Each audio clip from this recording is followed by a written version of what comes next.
Ibu Saudara sekalian, selamat hari Minggu, selamat datang di DSJM Malang. Kita percaya pada hari ini kita bersyukur karena kebaikan Tuhan, kita boleh beribadah datang kepada Tuhan. Mari kita bangkit berdiri, kita bersama-sama mau mendeklarasikan firman Tuhan, karena kita percaya ada kuasa dalam firman Tuhan. Roma 14 ayat 7-8. Sebab tidak ada seorang pun di antara kita yang hidup untuk dirinya sendiri, dan tidak ada seorang pun yang mati untuk dirinya sendiri. Sebab jika kita hidup untuk Tuhan, dan jika kita mati untuk Tuhan. Jadi baik hidup atau mati, kita adalah milik Tuhan. Mari kita berdoa. Pujian syukur kami naikkan kepadamu Tuhan, sebab Engkau baik, bahwasanya untuk selama-lamanya kasih setiamu. Jiwa kami penuh dengan pujian, ucapan syukur, karena kami percaya Engkau hadir dan bertahta dalam pujian kami. Kami berdoa saat ini Tuhan, kami tabiskan ibadah ini di dalam nama Bapa, Putra, dan Roh Kudus. Pertolongan kami datang daripadamu, Allah pencipta langit dan bumi. Biarlah jiwa kami bersyukur, sebab Engkau Allah yang besar, Allah yang kami tinggikan. Di dalam nama Bapa, Putra, dan Roh Kudus, di dalam nama Yesus. Haleluya. Amin. Amin. Shalom Bapak Ibu Saudara. Lagi shalom. Saya menyapa Bapak Ibu Saudara yang mengikuti ibadah dari rumah, bahwa hari ini kita mau meninggikan Allah kita karena kita sudah menjadi pemenang. Amin. Amin. Dia naik ke surga menyediakan tempat bagi kita, dan kita semua adalah umat pemenang yang percaya. Katakan haleluya. Boleh lambaikan tangannya yang menjadi pemenang. Kita mau puji Allah kita pagi hari ini. Semuanya tentang Tuhan, sebab Dia yang hidup di dalam kita, dan Dia yang menjadikan kita sebagai seorang pemenang. Ya, boleh tepuk tangan yang terbaik buat Tuhan kita.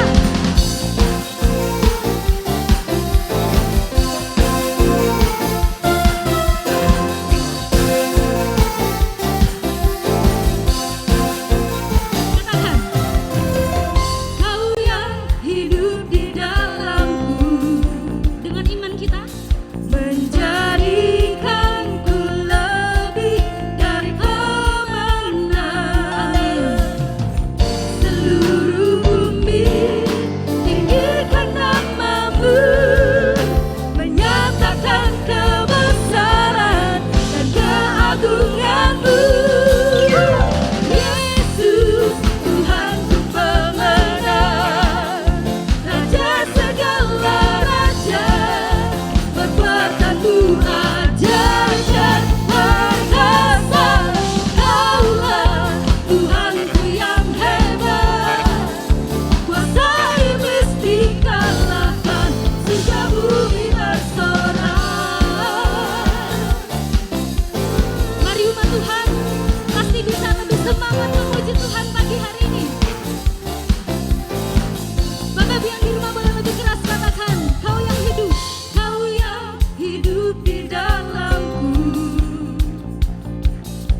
dari pemenang. Aku lebih dari pemenang. Tunjuk saudara kanan kirinya. Kamu juga lebih dari pemenang. Kami dari pemenang. Katakan kita lebih dari pemenang. Kita lebih dari Sorak-sorai buat Tuhan kita, haleluya. Satu semangat lagi ya Bapak Ibu ya. Karena Tuhan sudah menjadikan kita lebih dari pemenang. Mengatasi segala pergumulan kita.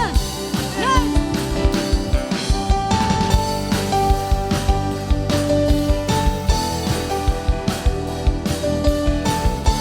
Bersama umat Tuhan yang di GM, yang di rumah, katakan lebih dari pemenang dalam segala perkara, dalam segala perkara. Iblis dikalahkan oleh kuasa darahnya. dengan iman kita. Jika Allah di pihak kita, tidak ada yang bisa melawan. Kita lebih dari pemenang. Sing haleluya. Kibarkanlah panjinya, Yesus Raja segala raja. Haleluya. Bangkitlah gerejanya, kita lebih dari pemenang.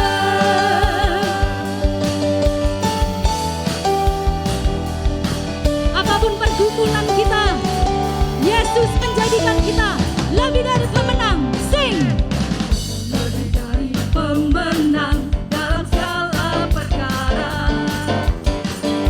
Karena iblis sudah dikalahkan oleh kuasa darahnya. Jika Allah di pihak kita, siapa dapat melawan? Kita lebih dari pemenang. Mari pemenang katakan haleluya. Kibarkanlah panjinya, Yesus Raja segala Mari bebaskan, ekspresikan kemenangan kita. Haleluya. Gerejanya kita lebih dari pemenang. Bapak Ibu Saudara, kita mau deklarasikan iman kita. Yang di rumah juga, katakan bersama-sama. Saya lebih dari pemenang. Saya lebih Tunjuk dari saudaranya, pemenang. kamu lebih dari pemenang. Kamu lebih dari Kita pemenang. lebih dari pemenang. Kau lebih Sekali lagi dari saya pemenang. lebih dari pemenang. Saya lebih Dengan iman dari kita. pemenang. Jika Allah di pihak kita, siapa dapat melawan? Kita lebih dari pemenang. Haleluya. Kibarkanlah panjinya, Yesus Raja segala raja. Haleluya. Bangkitlah gerejanya, kita lebih dari pemenang. Bersama saya, dua tangan kita angkat. Haleluya. Kibarkanlah panjinya, Yesus Raja segala raja. Kibarkan panji Tuhan. Haleluya. Bangkitlah gerejanya, kita lebih dari pemenang. Tunjuk saudaranya, katakan kamu lebih dari pemenang. Katakan saya lebih dari pemenang. Haleluya. Haleluya. Dahsyat Tuhan. Seberapa banyak yang sudah menerima kemenangan dari Tuhan, boleh lambaikan tangannya. Yes, tahukah Bapak Ibu Saudara, saat kita tetap bisa bersekutu dengan Tuhan bagaimanapun keadaan kita, itulah kemenangan yang sejati. Amin. Karena hanya dalam hadirat Tuhan kita boleh mendapatkan kekuatan yang baru. Percaya Bapak Ibu Saudara? Amin. Saya mengajak Bapak Ibu Saudara untuk mengambil saat teduh sejenak. Renungkan kebaikan Tuhan. Kecap dan lihat kemurahan-kemurahan Tuhan. yang sudah Tuhan kerjakan dalam hidup kita. Terima kasih Tuhan. Kami yang adalah debu, boleh Tuhan angkat. Bahkan boleh Tuhan menangkan. Bila kami mau hidup sebagai pemenang atas setiap pergumulan kami, atas setiap ketakutan kami, atas setiap kecemasan kami. Kami mau menang atas semuanya itu. Karena Engkau yang sudah memenangkan kami. Bahwa kami memahami bahwa yang terutama adalah hadirat Tuhan. Yang memberikan kami kemenangan demi kemenangan. Yang memuaskan hati kami yang haus. Kami mau dedikasikan waktu yang singkat ini untuk menyembah Tuhan. Kepuasanku berada di hadirat-Mu. Kau yang berharga, lebih kemilau dunia. Terimalah pujian yang terbaik ku berikan padamu. Yesus, ku sanjung di tempat termulia. Sekali lagi katakan, kepuasanku berada di hadirat-Mu. Ini kemenangan kami yang sejati. Saat kami bisa berfokus kepada Tuhan, bukan berfokus pada masalah kami. Saat kami bisa memandang Kristus lebih kami dari memandang mujizat-Mu, Tuhan. Yang terbaik ku berikan padamu. Yesus, ku sanjung di tempat termulia. Mari Bapak Ibu bawa hati kita yang rindu di hadapan Tuhan dengan sungguh katakan, kerinduanku selalu dekat-Mu, Yesusku. Kaulah mazmurku, telah ku kejar, telah ku lihat kemurahan-Mu melimpah atasku.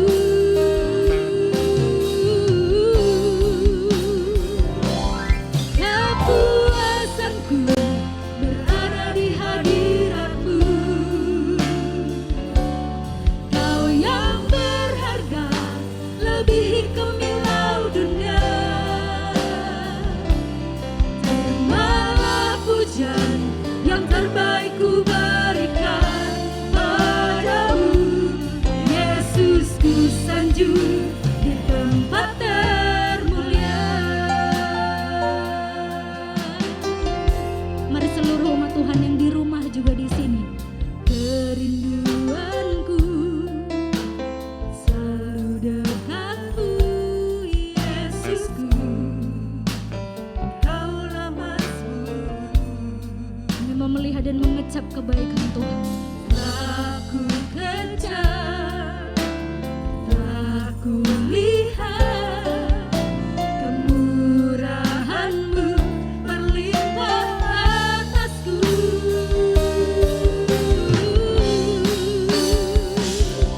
Kepuasanku berada di hadirat-Mu, Yes. Kau yang berharga, lebih kemilau dunia. Terimalah pujian yang terbaik ku berikan padamu. Yesus, ku sanjung di tempat termulia. Kepuasanku berada di hadirat-Mu.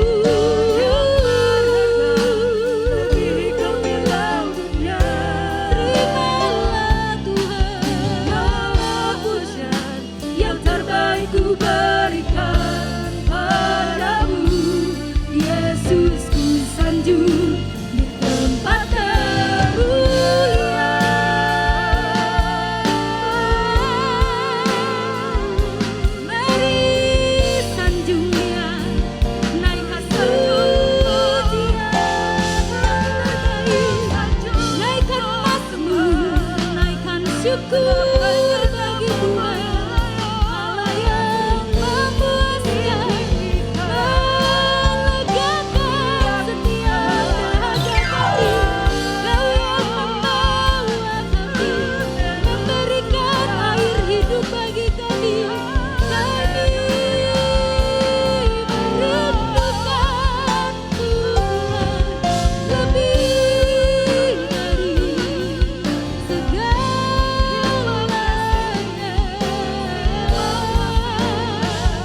Mari Bapak Ibu Saudara masuk lebih dalam sembah Tuhan. Jangan ada yang berdiam diri, jangan hiraukan kanan kiri. Dedikasikan waktu yang singkat ini untuk menyembah bersekutu. Secara pribadi hanya engkau dengan Tuhan saat ini.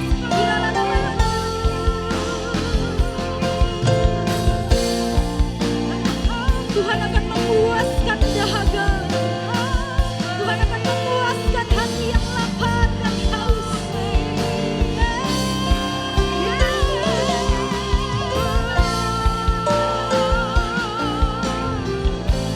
Bapak Ibu Saudara yang mengikuti ibadah dari rumah juga Tuhan puaskan saat ini.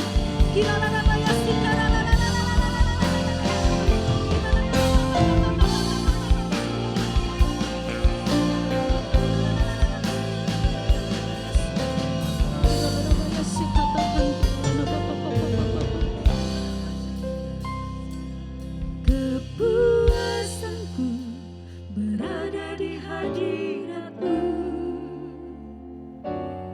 Kau yang berharga lebih gemilang dunia. Terimalah pujian yang terbaik ku berikan padamu, Yesus, ku sanjung di tempat termulia. Umat Tuhan boleh lebih keras supaya Tuhan percaya. Kepuasanku berada di hadirat-Mu. Kau yang berharga lebih gemilang dunia. Terimalah pujian yang terbaik ku berikan padamu, Yesus, ku sanjung di tempat termulia. Yesus, ku sanjung, Yesus, ku sanjung di tempat termulia. Yesus, Yesus, ku sanjung di tempat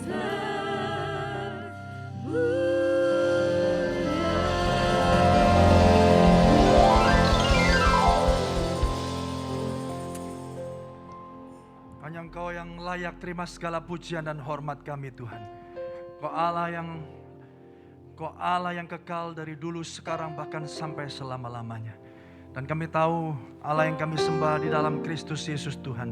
Kau Allah yang bersemayam di atas pujian dan penyembahan umat-Mu. Kau hadir di tempat ini hari ini. Kau hadir di rumah kami masing-masing. Kau Tuhan bertahta Tuhan. Kau Tuhan penuhi kami dengan ucapan syukur.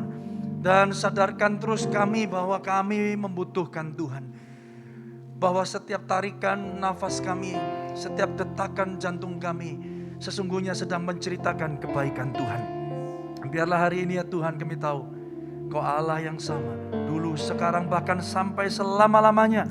Kau Allah yang tidak pernah meninggalkan kami. Kau Allah yang berjalan di depan kami. Kau Allah yang meratakan palang-palang pintu besi dan gunung-gunung permasalahan. Kaki kami semakin kuat menuju Sion. Dan nama Tuhan ditinggikan dan dipermuliakan. Tuhan, biarlah setiap firman yang kami dengar, Tuhan, kami percaya hari ini Tuhan, kami diberkati Tuhan. Kami Tuhan menerima anugerah yang datang daripada Tuhan. Firman-Mu menegur kami, memperbaiki kelakuan kami, bahkan membangun kami menuju kepada kedewasaan penuh, sampai kami ditemukan tak bercacat dan tak bercela. Hanya di dalam Kristus Yesus Tuhan. Mari Bapak Ibu Saudara yang siap menerima firman Tuhan, sama-sama katakan. Kasih tepuk tangan yang panjang bagi Tuhan kita, haleluya. Silakan duduk Bapak Ibu Saudara, shalom. Salam sejahtera bagi kita semua. Saya percaya kita semua ada dalam anugerahnya yang sempurna. Dan hari ini Bapak Ibu Saudara, saya mengucap syukur kalau 2 hari kemarin kita sudah melalui satu event pre-IDMC yang sudah diikuti kurang lebih 300 orang dari berbagai macam denominasi gereja. Dan saya percaya ini adalah satu kegerakan yang kembali mengingatkan bahwa kita adalah murid-murid Kristus. Yang percaya katakan amin. Kita murid-murid Kristus yang belum sempurna, tapi ada di dalam sebuah proses penyempurnaan yang pasti di dalam Tuhan. Tuhan yang saudara dan saya sembah, Tuhan yang memampukan kita sampai pada garis akhir. Mari beri tepuk tangan yang meriah bagi Tuhan kita. Haleluya. Ya, dan terus berdoa untuk event berikutnya di bulan Juni tanggal 4 ya. Lalu satu lagi menjelang tanggal 11 dan tanggal 12. Nanti ada pengumuman yang lebih detail, Bapak Ibu bisa mengikutinya. Haleluya. Dan hari ini berapa banyak saudara siap menerima firman Tuhan? Amin. Haleluya. Puji Tuhan. Nah, tema khotbah saya hari ini adalah kepuasan yang sejati. Saya akan membaca di dalam 2 Samuel pasal yang ke-12 ayat 1 sampai ayat yang ke-25. Saya sungguh mendorong Bapak Ibu Saudara untuk membacanya, diulang lagi di rumah setelah ini Bapak Ibu, supaya Bapak Ibu juga mendapatkan konteks dan berkat yang sama. Nah, sebelum saya membaca 2 Samuel pasal yang ke-12, saya harus menjelaskan juga Bapak Ibu, bahwa ini tidak bisa lepas dari 2 Samuel pasal yang ke-11. Ya, dan di sana dikatakan 2 Samuel 11 itu bicara tentang Daud dan Batseba. Berapa banyak saudara pernah dengar cerita ini? Ya, saudara, ketika itu ya ada pergantian tahun di mana raja-raja biasanya maju berperang, tapi Daud tidak berperang.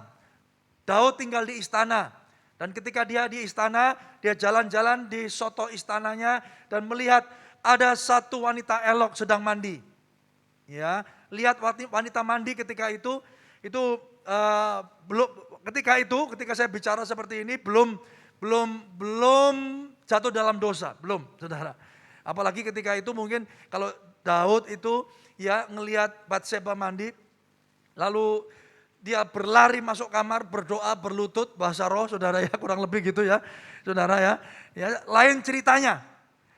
Tapi apa yang terjadi Bapak Ibu ketika kita tahu di pasal yang ke-11, ketika dia lihat perempuan itu sedang mandi, perempuan itu sangat elok rupanya, ya, lalu Daud bertanya ya tentang perempuan itu, dan singkat cerita Daud mengambil dia. Ya, Daud menghampiri dia dan berzina dengan perempuan ini. Saudara, Daud jatuh dalam dosa enggak? Oh, kan suara saudara ya. Wah, itu biasa Pak. Waduh, bahaya ini saudara ya. Daud jatuh dalam dosa enggak? Jatuh saudara. Tapi enggak cukup sampai di situ. Ketika Daud tahu bahwa perempuan yang dihampiri ini, saudara Batseba ini hamil, saudara apa yang terjadi? Dia panggil suaminya yang namanya siapa? Uria orang Het itu. Lagi perang saudara. Lagi di medan peperangan, dipanggil, sini Uria. Gimana? Lapor, basa-basi saudara ya. Basa-basi biasa saudara ya. Saya nggak tahu apa perkataannya seperti apa gitu ya, tapi basa-basi. Apa kabar Uria? Ya. Berapa lama jadi prajurit gitu ya. Gimana di sana? Panas? Ya, pertanyaannya nggak jelas saudara ya. Jelas kalau lagi berperang ya pasti berjuang saudara ya. Dan apa ceritanya saudara? Dibilang, udah kalau gitu kamu sekarang pulang aja ke rumah istrimu. Apa yang dilakukan oleh Daud saudara? Sesungguhnya sedang berusaha untuk menghapus atau menghilangkan alibi, menghilangkan jejak dosanya, betul? Kalau akhirnya Uria ya tidur dengan istrinya sendiri dan akhirnya diketahui setelah itu hamil, maka lepaslah Daud dari dosanya. Betul Bapak Ibu ya? Kurang lebih begitu. Apa yang terjadi? Kalau saudara baca di ayat yang ke-11, ya, pas disuruh pulang, Uria enggak pulang saudara. Ditanya, Uria sini. Enggak ada praja lagi. Kamu enggak pulang kenapa? Itu loh istrimu di rumah sendirian. Waduh Tuhan, masa ya bait Allah ya itu ada di pondok, ya ada di kemah. Dan prajurit-prajurit teman-teman, bahkan Yoab, ya itu berperang. Lah aku kok enak-enak di sini sama istriku. Ya, dan Dan Uria bilang gini, demi hidupmu dan demi nyawamu, aku takkan melakukan hal itu. Waduh. Demi bangsa dan negara. Waduh. Ya, demi bangsa dan negara, dijauhkannya aku dari bersenang-senang dengan istriku. Ketika teman-temanku semuanya sedang berperang, ya, aku kok enak-enak di sini. Enggak, aku tak tidur di pelataran istanamu saja sama hamba-hambamu. Waduh, pusing 7 keliling Daud, saudara. Oh, apa caranya ini? Akhirnya apa, saudara? Diajak makan. Ayo makan, makan. Wah, makan. Ayo minum. Ya, minum. Ya. Baru makan 1 sendok suruh minum lagi. Ayo minum lagi. Baru gini, jangan makan, minum aja, saudara. Supaya apa? Mabuk, saudara. Dan akhirnya mabuk, saudara. Tapi juga setelah mabuk, dipikirnya pulang, ngampiri istrinya. Enggak terjadi juga. Apa yang terjadi, Bapak Ibu Saudara? Akhirnya Daud ya memanggil Yoab. Dan singkat cerita, saudara tahu, akhirnya Uria ngapain, Bapak Ibu? Maju ke medan perang dan mati. Ada yang ngomong mate, Pak. Uria apa? Mati. Saudara, dari yang tadinya dosanya persinahan, saudara, akhirnya ya masuk lagi ke tingkat yang berikutnya, akhirnya berakhir pada apa? Pembunuhan berencana, saudara. Pembunuhan berencana. Nah, cerita di 2 Samuel pasal yang ke-12, ini adalah lanjutan dari cerita atau dongeng saya tadi awal khotbah tadi ya, saudara ya. Ayo kita baca sekarang sama-sama. Saudara, agak panjang, jadi saudara harus perhatikan baik-baik. 2 Samuel 12 ayat 1. Tuhan mengutus Natan kepada Daud. Ia datang kepada Daud dan berkata kepadanya, ada 2 orang dalam satu kota, yang seorang kaya. Perhatikan di sana, ada penekanannya. Ini bukan cuma masalah 2 orang yang sedang rebutan, saudara. Ini 2 orang dikasih penjelasan dengan sangat jelas. Yang satu kaya, yang satu miskin. Si kaya mempunyai sangat banyak kambing domba dan lembu sapi. Si miskin tidak mempunyai apa-apa selain dari seekor anak domba betina yang kecil, yang dibeli dan dipeliharanya. Anak domba itu menjadi besar padanya bersama-sama dengan anak-anaknya.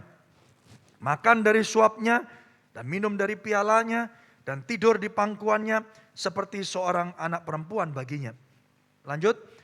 Pada suatu waktu orang kaya itu mendapat tamu. Dan ia merasa sayang mengambil seekor dari kambing dombanya. Perhatikan.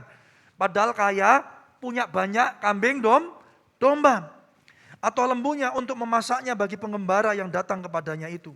Apa yang terjadi? Jadi ia mengambil anak domba betina kepunyaan si miskin itu. Dan memasaknya bagi orang yang datang kepadanya itu. Lalu Daud menjadi sangat apa? Marah. Siapa yang marah, Bapak Ibu? Halo? Yang ngamuk siapa? Daud. Diceritain sama Nabi Natan sebuah perumpamaan. Si kaya, si miskin. Yang kaya ngerebut domba betina daripada yang miskin. Padahal yang kaya punya kambing domba banyak. Apa yang terjadi? Demi Tuhan yang hidup, orang yang melakukan itu harus diapain? Diitik-itik. Enggak ya, saudara ya? Daud ngomong ya, harus diapain? Dihukum mati. Dan anak domba betina itu harus dibayar gantinya 4 kali lipat. Karena ia telah melakukan hal itu. Dan oleh karena ia tidak kenal belas kasihan. Ayo lanjut ceritanya. Menarik ini ayat 7. Kemudian berkatalah Natan kepada Daud, engkaulah orang itu. Padahal Daud tadi dengan sangat percaya diri, marah, ngomong apa? Orang itu harus apa? Mati. Natan nyaut, orangnya itu loh, kamu, sambil nunjuk hidungnya Daud, saudara. Beginilah firman Tuhan Allah Israel. Akulah yang mengurapi engkau menjadi raja atas Israel. Dan akulah yang melepaskan engkau dari tangan Saul. Telah kuberikan isi rumah Tuanmu kepadamu. Dan istri-istri Tuanmu ke dalam pangkuanmu. Aku telah memberikan kepadamu apa? Kaum Israel dan Yehuda. Dan seandainya itu belum cukup, tentu ku tambah lagi ini dan itu kepadamu. Mengapa engkau menghina Tuhan dengan melakukan apa yang jahat di matanya? Uria, orang Het itu, kau biarkan ditewaskan dengan pedang. Istrinya kau ambil menjadi istrimu, dan dia sendiri telah kau biarkan dibunuh oleh apa? Pedang Bani Amon.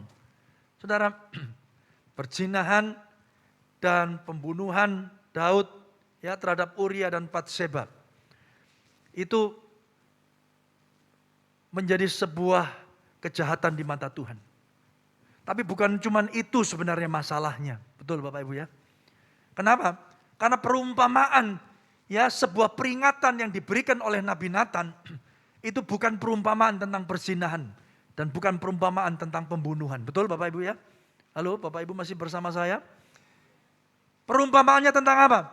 Tentang orang yang kaya, yang punya banyak, mengambil hak orang yang miskin. Betul ya? Yang punya cuma satu domba betina. Saudara, ketamakan dan ketidakpuasan Daud dipandang sebagai penghinaan dan kejahatan kepada Tuhan. Setiap dosa itu selalu dilahirkan dengan sebuah motivasi, betul? Perzinahan itu kan dilahirkan dari apa? Keinginan Raja Daud untuk mendapatkan istri orang lain, bukan istrinya. Padahal dikatakan di situ, bukankah aku yang mengurapi kamu? Aku yang memberikan harta dari Tuhanmu dan istri-istri Tuhanmu bagimu, saudara. Artinya apa?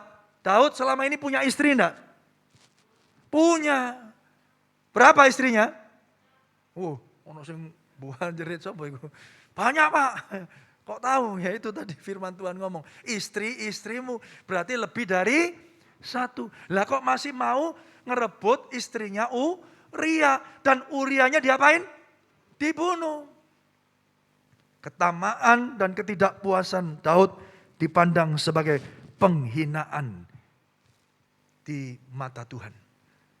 Dan sampai 3 kali saudara, itu penghinaan, bahkan menista Tuhan.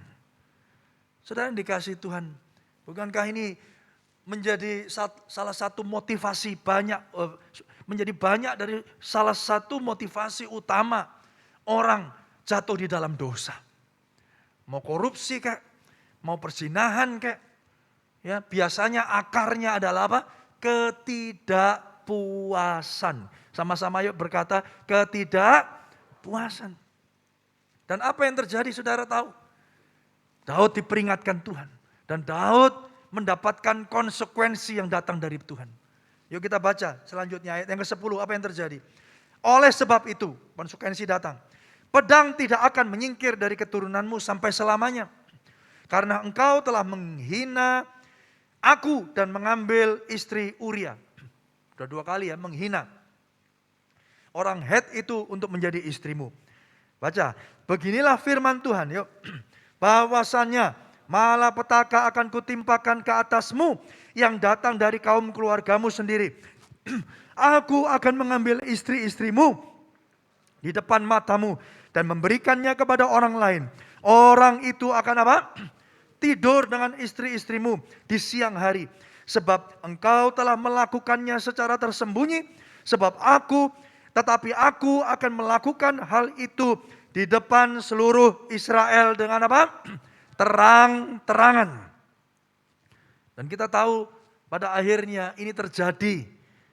Ya, bagi istri-istrinya Daud. Ya, istri-istrinya Daud diambil daripadanya dan bahkan dinikmati bukan siapa? Bukan oleh orang luar, oleh anaknya sendiri. Saudara, ini sebuah pembalasan ya, hukuman yang setimpal yang dinyatakan oleh Tuhan kepada Raja Daud. Tuhan menegur dan menghukum Daud. Tuhan menegur Daud. Saudara, tapi kita belajar juga hari ini, respon Daud seperti apa ketika setelah ditegur. Ya, Tuhan, upah dosa itu maut. Dosa itu selalu mendatangkan konsekuensi.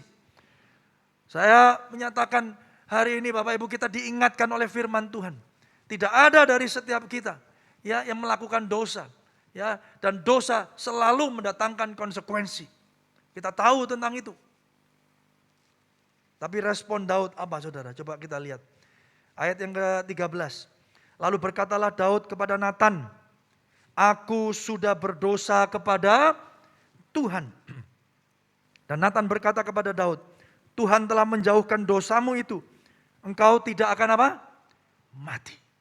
Padahal tadi Daud ngomong gini ya, orang itu harus diapain? Dihukum mati. Dan kerugiannya ganti berapa kali? 4 kali lipat. Tapi apa yang dikatakan Nathan kepada Raja Daud? Tuhan telah menjauhkan dosamu itu. Engkau tidak akan mati. Walaupun demikian, karena engkau dengan perbuatan ini sangat menista Tuhan, pastilah anak yang lahir bagimu itu apa? Akan mati. Jadi yang mati siapa? Anaknya. Raja Daud mati enggak? Enggak. Walaupun demikian, ya pastilah anak yang lahir bagimu itu akan mati. Kemudian pergilah Nathan ke rumahnya, dan Tuhan menulai anak yang dilahirkan bekas istri Uria bagi Daud sehingga sakit. Lalu Daud, perhatikan, memohon kepada Allah karena anak itu ia berpuasa dengan tekun, dan apabila ia masuk ke dalam semalam-malaman ia berbaring di tanah. Singkat cerita Bapak Ibu Saudara, ketika dia berpuasa, dia berbaring ke tanah, dia memohon sama Tuhan, jangan mati Tuhan, jangan mati anakku, jangan mati anakku. Pertanyaan saya hari ini Bapak Ibu, mati enggak anaknya? Hari ke-7 anak itu mati. Coba kita lihat 2 Samuel 12, 17 sampai 19. Ya, pada hari yang ke-7 langsung aja ya dari ayat itu coba saudara lihat sendiri. Pada hari itu ke-7 matilah anak itu, dan pegawai-pegawai Daud takut memberitahukan kepadanya bahwa anak itu sudah mati. Takut, ya. Dan akhirnya ketika Daud melihat bahwa pegawai-pegawainya berbisik-bisik, mengertilah ia bahwa anak itu sudah mati. Lalu Daud bertanya kepada pegawai-pegawainya, sudah matikah anak itu? Jawab mereka apa? Sudah. Dan singkat cerita saudara tahu ketika dia tahu anaknya mati, tadinya dia berbaring di tanah, tadinya dia memohon, berpuasa kepada Tuhan, berdoa kepada Tuhan, minta supaya anaknya jangan sampai mati, tapi akhirnya mati. Setelah mati apa saudara? Dia bangkit, dia berbasuh, mandi saudara, dan dia makan. Ya, pegawainya ngomong gini, oh setan nih raja ini. Anaknya mati, ya. Langsung bangun gitu aja. Loh, ditanya, "Jah, lah kemarin kamu anakmu sakit gitu, kamu golong-golong di tanah, tidur, enggak makan, berpuasa. Lah sekarang mati kok malah mandi, malah makan, berpesta." Daud ngomong begini, ya sudah, mau diapain lagi? Yang mati enggak bisa bangun. Yang ada apa? Nanti yang aku nyusul dia, mati juga gitu. Ya udah sekarang makan aja. Saudara, dari orang yang tamak, dari orang yang tidak puas, dari orang yang merebut istri orang, ya, dia sudah punya istri banyak, ya, dia rebut istri orang, ketamaan dan ketidakpuasan itu, saudara, setelah ditegur Tuhan, hari ini pun ketika dia anaknya mati, ketika itu dia anaknya mati kehilangan karena konsekuensi dosanya, dia tidak protes sama Tuhan. Dia bangun, ya, dia mandi, dia makan, saudara. Saudara yang dikasihi Tuhan, Tuhan menghukum Daud namun membiarkan dia tetap hidup. Dan Daud belajar puas walaupun dia tidak mendapatkan apa-apa. Saudara, seringkali teguran dan hukuman Tuhan itu mengubahkan kehidupan dan karakter kita. Yang setuju katakan amin. Saudara, sebagai anak Allah kita perlu dihajar sama Tuhan. Kita perlu ditegur sama Tuhan. Saudara, C.S. Lewis pernah berkata begini, Tuhan mengizinkan kita alami titik terendah dalam hidup adalah untuk mengajarkan kita hal-hal yang tidak dapat diajarkan dengan cara yang lain. Ini ngikutin terus ya dari tadi ya. Ya. Tuhan izinkan kita alami titik terendah dalam hidup kita seringkali. Karena apa? Karena untuk mengajarkan hal-hal yang tidak dapat diajarkan dengan cara lain. Saudara, kadang orang tua, sebagai orang tua, kita tuh ajar anak kita sampai pada satu titik supaya mereka tahu betul apa yang benar. Betul Bapak Ibu Saudara ya. Bangun pagi enggak bangun-bangun.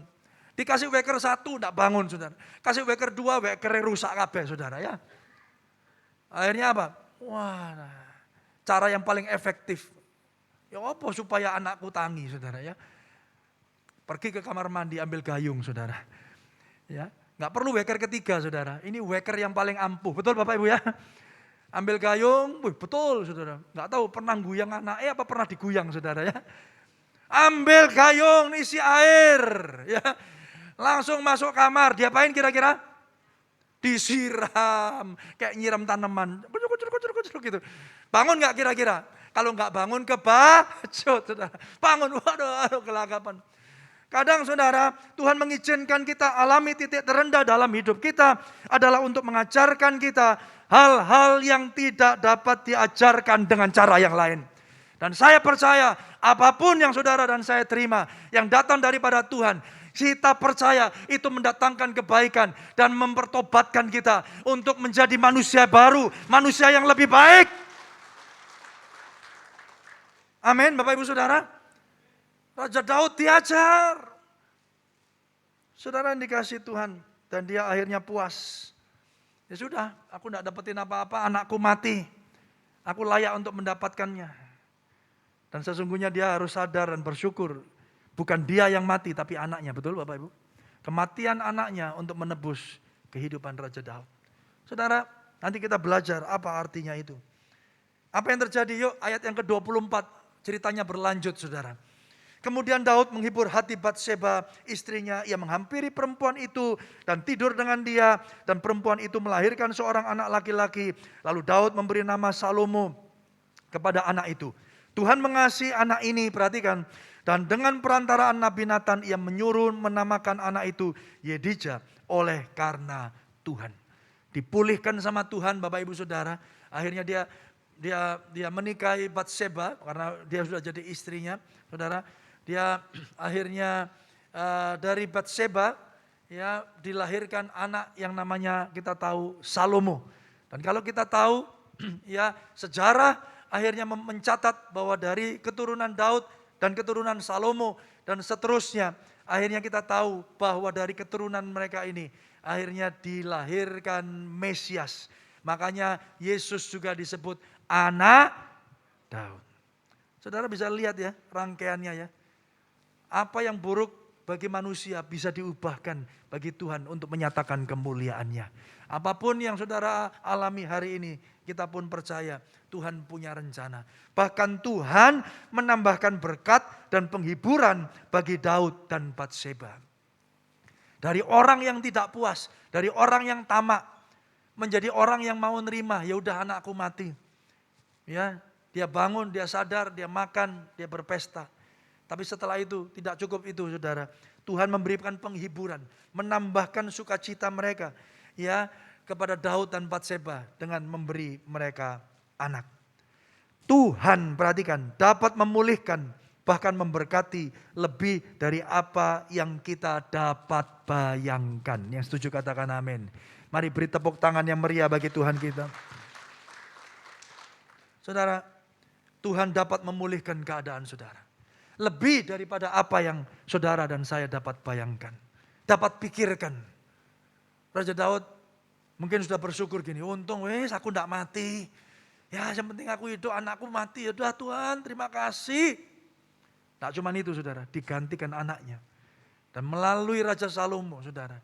Ya dilahirkan Mesias. Anak Allah yang hidup menyelamatkan umat manusia. Saudara, Tuhan dapat memulihkan keadaan saudara. Memberkatinya lebih daripada apa yang saudara dan saya bayangkan.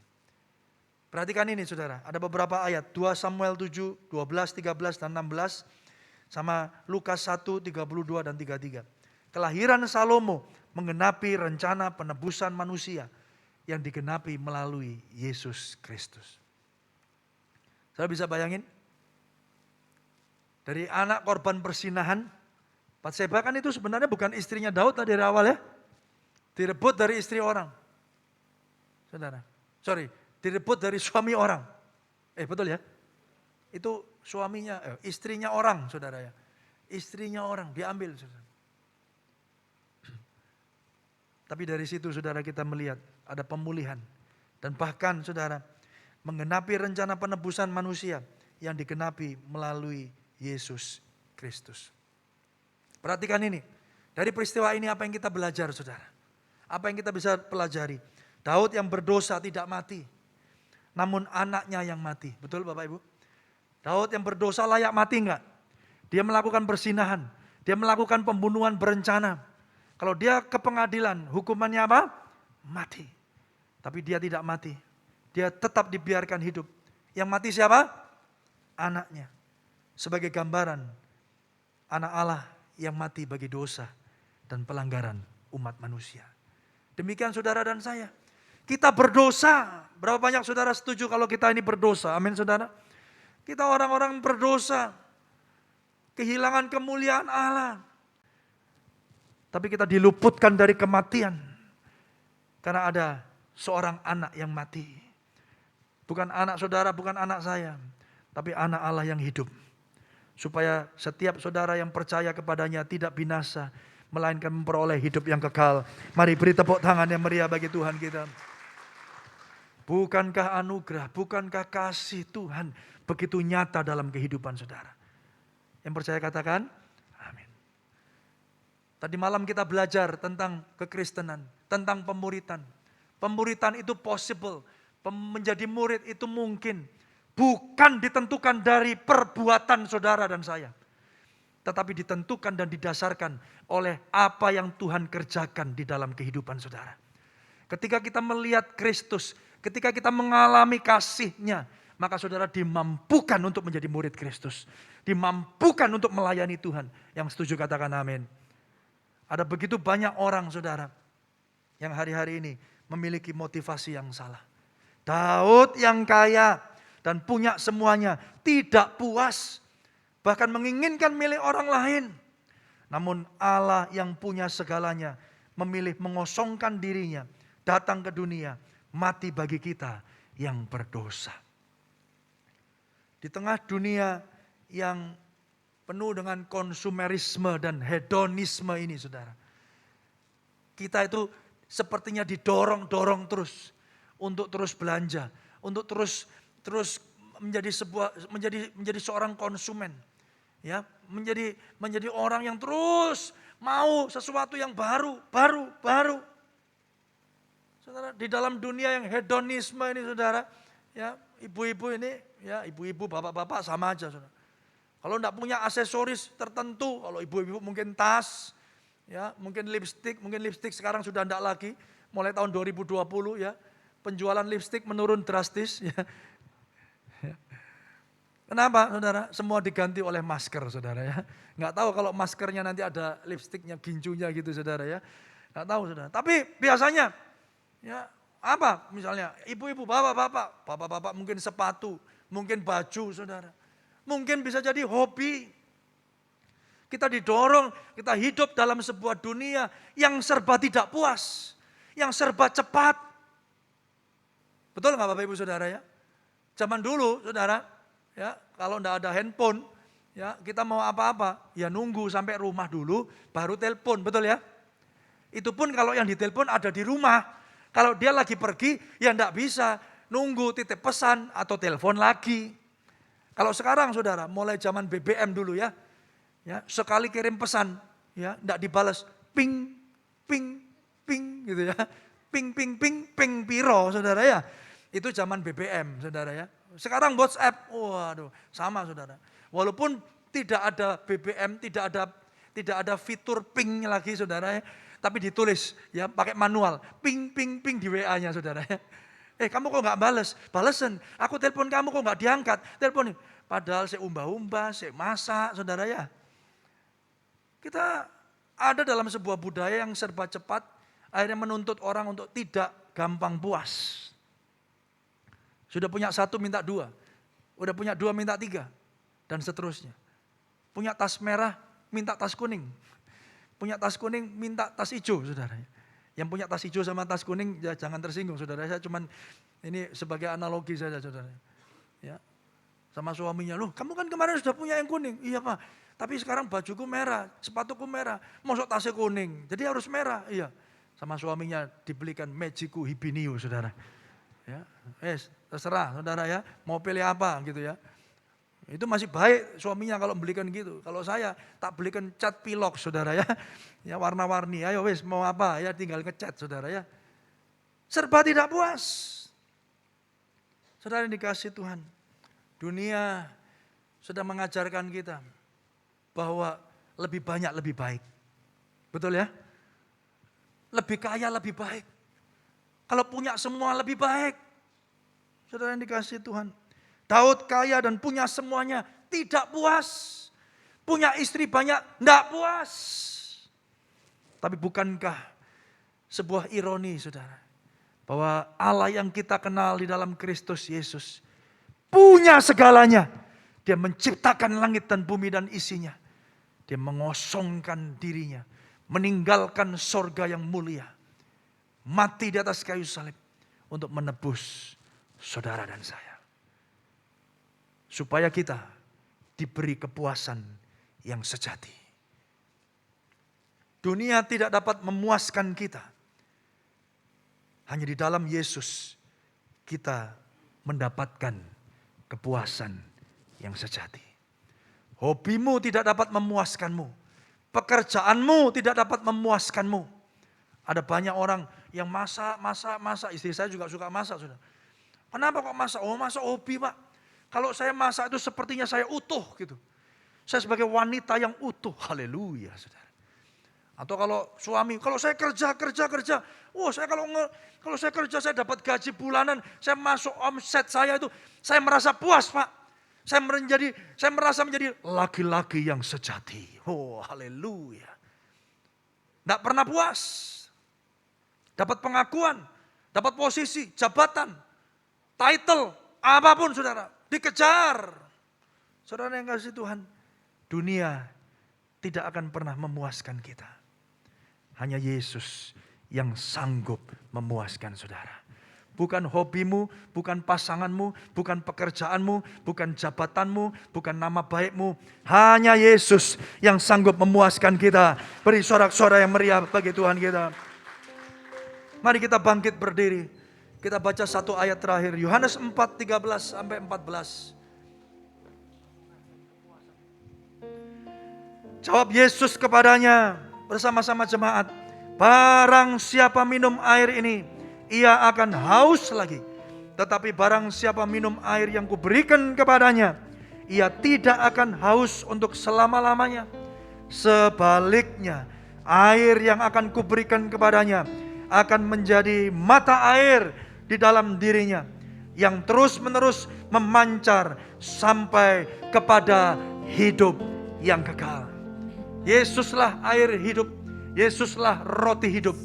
Ketika saudara makan dan mengambil bagian di dalam dirinya, saudara tidak akan pernah haus lagi. Saudara tidak akan pernah lapar lagi. Saudara mengalami kepuasan yang sejati. Kepuasanku berada di hadiratmu.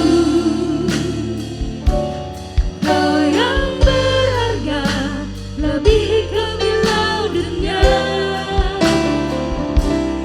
Terimalah pujian yang terbaik ku berikan padamu. Yesus, ku sanjung di tempat termulia. Bila hari ini saudara engkau melihat dan memandang salib Kristus, Dia yang punya semuanya, Dia tinggalkan bagi saudara dan saya. Berbeda dengan Raja Daud yang kaya raya, punya semuanya, tetap menuntut lebih, tetap minta lagi, tidak puas, tamak. Berapa banyak saudara kita sering terjebak dalam dosa yang sama.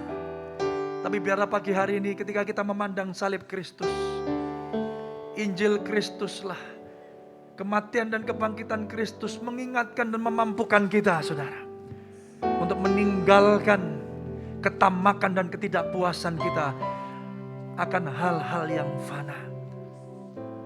Barang-barang yang kita lihat, harta benda yang kita miliki, fana.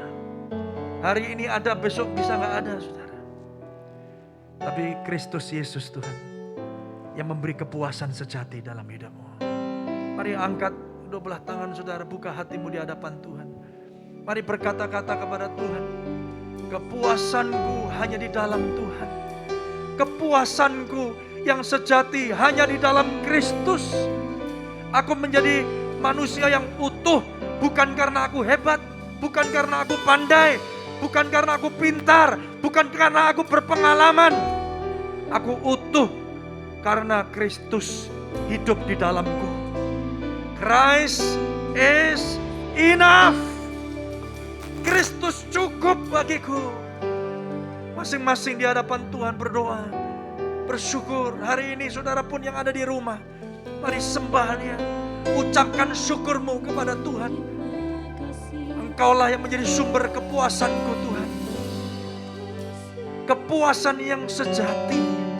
Air kehidupan yang terus mengalir, tidak pernah berhenti. Terima kasih Tuhan. Kepuasanku Mari sama-sama katakan, di hadirat-Mu. ya Tuhan. Kau yang berharga, lebih kemilau dunia.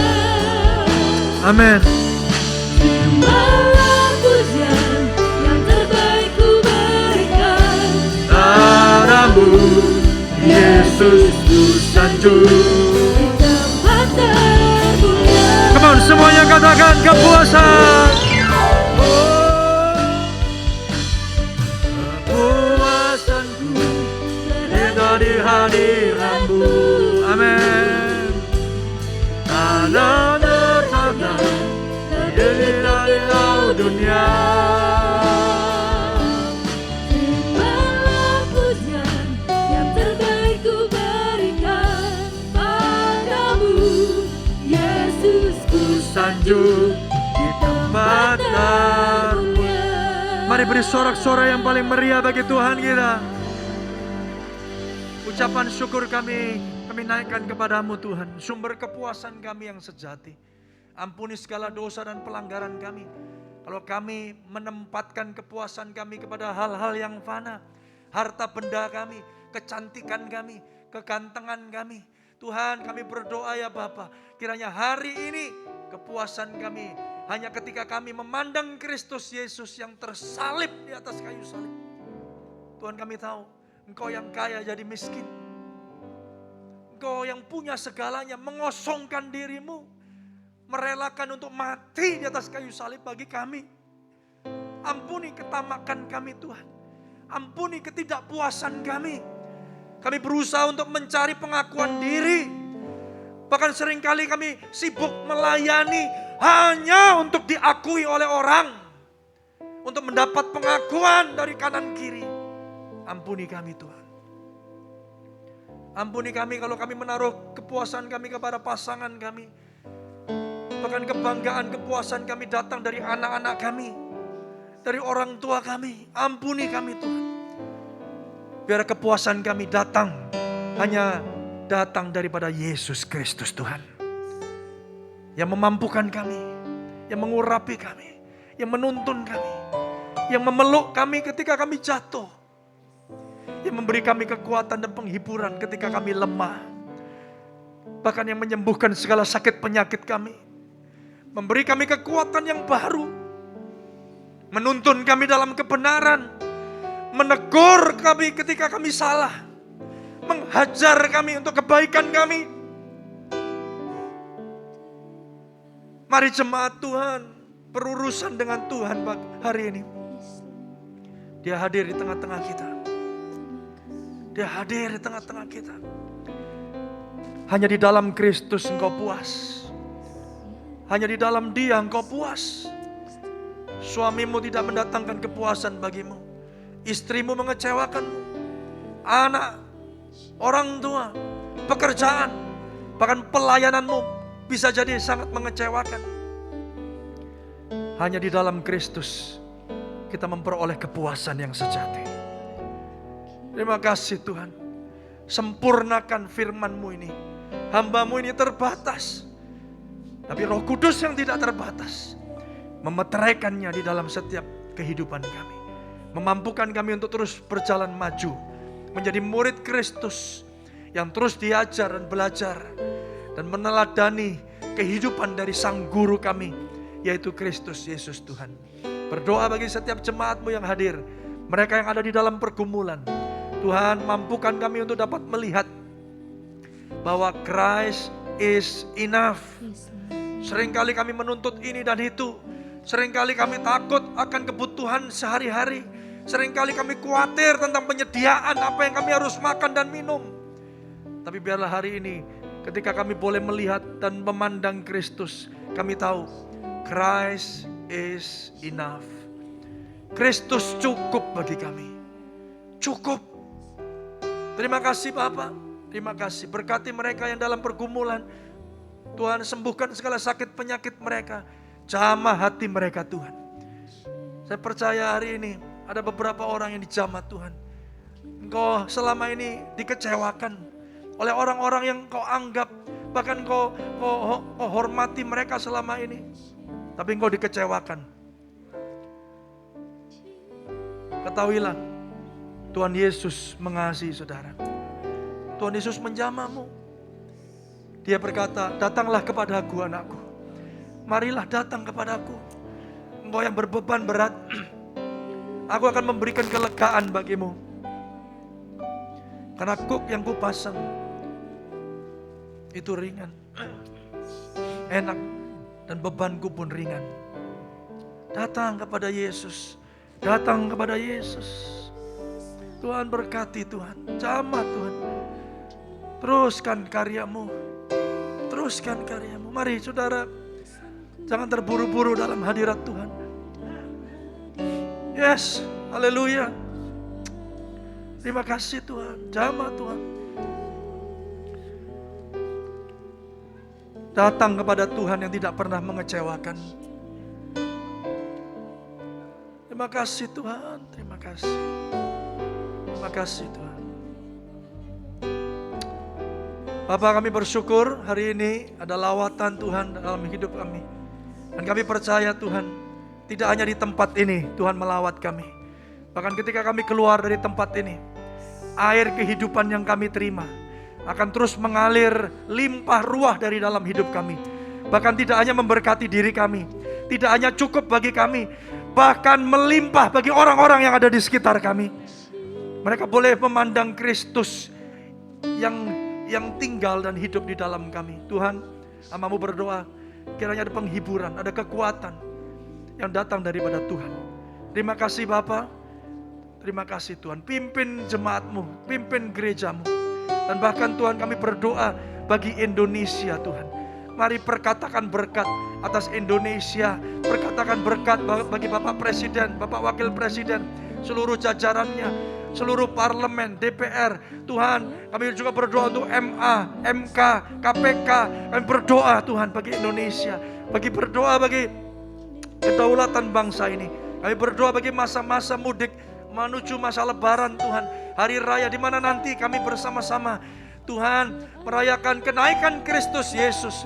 Tuhan, kami berdoa, Tuhan, pakai gereja-Mu untuk menyatakan kasih-Mu, untuk menyatakan anugerah-Mu bagi orang-orang yang ada di sekitar kami. Tuhan, kalau kami menerima anugerah, kiranya Tuhan mereka juga pun boleh diizinkan Tuhan menerima dan mengalami Kristus. Lututnya bertelut, lidahnya mengaku Kristus Yesus adalah Tuhan dan Juru Selamat pribadi mereka. Terima kasih Tuhan. Terima kasih. Terima kasih untuk kesempatan yang Tuhan beri bagi kami untuk memuji dan menyembah Tuhan. Bahkan mendengarkan firman-Mu. Kami percaya kami pulang tidak seperti kami datang. Kami diberkati oleh Tuhan. Memberkati setiap persembahan yang mereka sudah persiapkan. Kami memberi bukan supaya kami diberkati. Kami memberi persembahan. Kami memberikan korban persembahan kami. Karena kami tahu kami sudah diberkati Tuhan. Terima kasih Bapak. Terima kasih. Kami berdoa kiranya anugerah damai sejahtera dari Allah Bapa, kasih setia daripada Kristus Yesus, persekutuan yang indah yang manis oleh Roh Kudus menyertai-Mu, memimpin-Mu, memberkati-Mu kemanapun kau pergi, memampukan engkau untuk terus berjalan semakin hari semakin kuat menuju Sion. Terimalah berkat ini yang akan kami terima hari ini bahkan sampai kekal selama-lamanya. Mari yang percaya diberkati Tuhan, jemaat sama-sama berkata amin. Ayo tepuk tangan yang panjang bagi Tuhan kita. Haleluya. Selamat hari Minggu. Tuhan Yesus memberkati. Silakan duduk Bapak Ibu. Program interaktif Klinik Sejahtera bersama Dr. Gigi Beni Andoko Wibisono, spesialis bedah mulut dengan topik kanker mulut di hari Minggu 9 Mei 2021 pukul 18 waktu Indonesia Barat. Mari bergabung di 0341 333 999, SMS WhatsApp di 0813 346 08888. Salam sejahtera Bapak Ibu yang dikasihi Tuhan. Selamat datang di minggu kedua. Kita bersyukur Bapak Ibu di bulan MK ini kita terus diingatkan untuk tetap menjadi murid Kristus dan memuridkan bagi kemuliaan nama Tuhan. Di dalam 1 Korintus pasal yang ke-11 ayat yang pertama dikatakan begini, jadilah pengikutku sama seperti aku juga menjadi pengikut Kristus. Rasul Paulus mengingatkan kita bahwa pemuridan itu tidak diajarkan tetapi ditularkan. Tidak diajarkan tetapi diteladankan melalui kehidupan setiap kita orang-orang percaya yang berpusat kepada Kristus dan dimampukan oleh kuasa Roh Kudus. Oleh karena itu Bapak Ibu Saudara, mari kita menjadi murid yang otentik, yang apa adanya dan melakukannya dengan sengaja. Karena kita percaya Bapak Ibu Saudara, kalau kita otentik dan kita melakukannya dengan intensional atau secara sengaja, maka nama Tuhan ditinggikan. Kita menjadi murid Kristus yang terus menjadi teladan dan terus meneladani guru kita. Dan oleh perubahan kehidupan kita, kita dimampukan juga untuk memuridkan orang-orang yang ada di sekitar kita. Kita semua juga bersyukur kalau minggu ini kita diberi kesempatan untuk juga menjadi berkat. MK di bawah payung DSCM membagikan kasih mereka kepada teman-teman di CPM, teman-teman di Angkatan Laut dan juga para pekerja di NICC. Kiranya semua perbuatan baik kita mencerminkan bahwa di dalam kita ada Kristus Yesus. Kasih yang tidak pernah berhenti mengalir itu. Dan nama Tuhan ditinggikan dan dipermuliakan. Terima kasih juga untuk teman-teman yang ada di Surabaya juga mendukung kegerakan ini bersama-sama. Kiranya Tuhan Yesus memberkati saudara. Melalui kesempatan ini, saya juga mengingatkan bahwa ibadah kenaikan tanggal 13 Mei akan diadakan di tempat-tempat yang sudah diinformasikan dan jangan lupa untuk mendaftarkan diri. Baik yang ada di Kota Malang maupun yang ada di Kota Surabaya. Secara streaming akan disiarkan pukul 9 pagi dan khusus hari Kamis untuk doa malam ditiadakan. Hari Rabunya tetap ada MCB pukul 7 malam melalui YouTube channel dan juga Radio Sejahtera FM. Mari kita berbondong-bondong, mari kita mengikutinya dengan sungguh-sungguh. Karena kita mau menjadi murid Kristus yang sejati. Doa puasa hari Sabtu pukul 10 dan juga berikutnya DSCM atau Diaspora Generation yang akan diadakan hari Sabtu sore tetap diadakan secara ragawi dan juga secara online. Pastikan kita mendaftarkan diri, pastikan saudara juga melakukan 5M. Saya percaya bersama-sama kita bisa menekan penyebaran COVID-19 di negeri kita yang tercinta. Saudara yang dikasihi Tuhan, percayalah Bapak Ibu bahwa selama kita ada di dalam kasih karunia Allah, kita terus dimampukan untuk menjadi murid Kristus dan bahkan memuridkan orang-orang untuk kemuliaan nama Tuhan. Kita juga bersyukur untuk berhasilnya dan terselenggaranya Pre-IDMC di bulan Mei ini. Dan kita berterima kasih untuk dukungan, doa, dan semua partisipan, semua Bapak Ibu peserta yang mengikutinya. Saya percaya kita kembali disegarkan, kita kembali belajar bagaimana untuk menjadi murid Kristus yang sejati. Dan jangan lupa Pre-IDMC yang kedua akan diadakan pada tanggal 4 Juni 2021 dan akan dilayani oleh hambanya Bapak Pendeta Tony Yeo dari Covenant Evangelical Free Church Singapura. Pastikan Bapak Ibu mendaftarkan diri dan jangan sendirian, ajak teman, ajak kerabat, ajak saudara-saudara. Sebanyak mungkin kita bersama-sama belajar untuk menjadi murid Kristus. Bapak Ibu, selama musim liburan jangan lupa tetap melakukan protokol kesehatan. 5M, menggunakan masker, menjaga jarak, mencuci tangan, menjauhi kerumunan, dan juga mengurangi mobilitas. Pastikan kita tetap sehat, kita tetap berdoa agar penyebaran COVID-19 di negara Indonesia dapat segera berakhir. God bless you.